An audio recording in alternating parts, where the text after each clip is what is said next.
Once upon a time, a group of hedgehogs faced the cold winter. As they were feeling cold, they decided to move closer to each other and share bodily warmth. Unfortunately, as soon as they crawled together, they hurt each other with their sharp spines. And thus, the hedgehogs moved away from each other again, as the cold weather was more tolerable than being hurt by the spines. So the hedgehogs faced a dilemma. When they kept each other at a distance, they suffered cold. But when they got closer to each other, they experienced and caused hurt. The tale of the hedgehogs was coined by none other than pessimistic philosopher Arthur Schopenhauer, serving as a metaphor for human intimacy, and was later adopted by psychiatrist Sigmund Freud. The story shows the tragic dilemma of human relationships. We seek closeness with others, but the closer we become, the more likely we seem to get hurt and hurt others.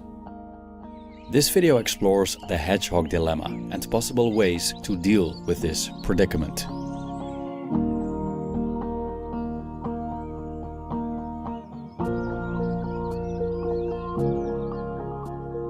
The beauty of superficial relationships is that the lack of emotional investment in one another exempts us from being hurt, for the most part, by this association.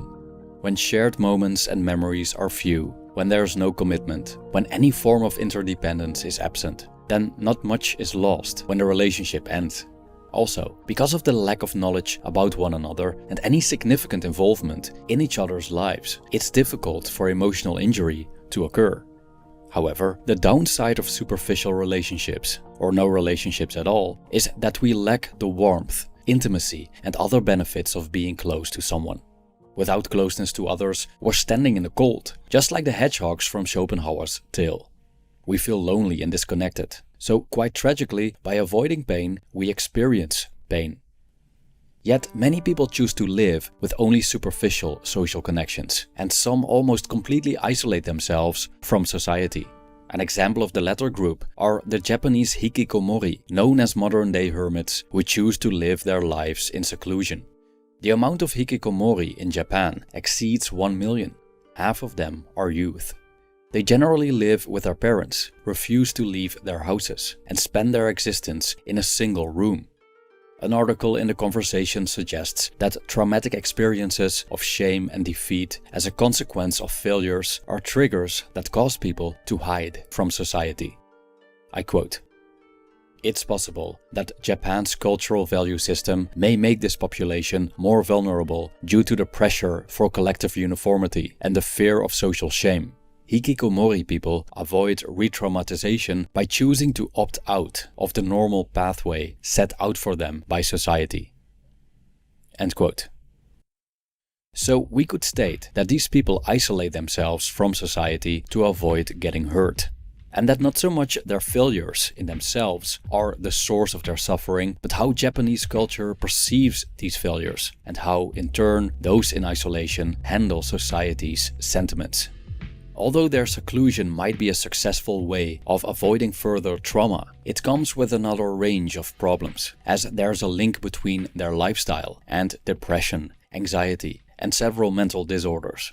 Also, their lifestyle does not allow them to enjoy the good of social interaction, real-life friendship, intimacy, a sense of belonging and connection.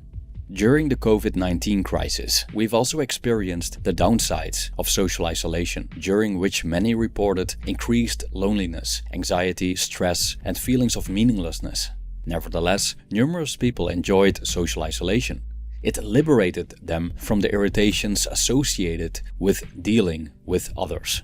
It was a vacation from nasty coworkers, nosy family members, and high-maintenance friends.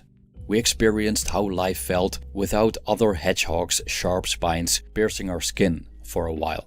But eventually, the coldness of social distancing became hard to bear. So what's the solution to loneliness and isolation? The obvious answer is engaging in human interaction, preferably close and meaningful relationships. However, the tale of the hedgehogs shows us that by getting involved in such relationships, we expose ourselves to types of pain that do not occur if we keep our distance from people. To avoid the pain of loneliness, we seek closeness to one another. But once we tread the warm spring of intimacy, the water starts to irritate our skin. As opposed to the frozen plains that surround the spring, the warm water keeps our bodies comfortable. But we can't stay in too long. We climb upon the icy shore when we cannot bear being in the water anymore. People generally agree that seeking close relationships is the solution when suffering at the hands of loneliness. Psychologists encourage lonely clients to seek real-life social connections. We seek friendships to fill in the empty hole we've been experiencing. We join groups and clubs just to be around people, to feel the warmth of a community. We romanticize friendships and romantic relationships and the idea of sticking with our loved ones through thick and thin. The ancient Greek philosopher Epicurus even believed that friendship is one of the most important sources of happiness, saying, and I quote, "Of all the means which wisdom acquires to ensure happiness throughout the whole of life, by far the most important is friendship." End quote. But people tend to ignore the miseries accompanying these close relationships, which Arthur Schopenhauer seemed well aware of. Relationships aren't all rainbows and sunshine. When we consider the pain that goes together with closeness, it's no surprise that many friendships result in fighting, and romantic relationships often fall apart dramatically. When dealing with others, we risk being betrayed, insulted, and abandoned. People may cross our boundaries, confront us in ways that make us uncomfortable, waste our time, and hinder us from achieving our goals. Relationships may involve psychological and physical abuse, so there are many reasons why we choose to stay far away from others.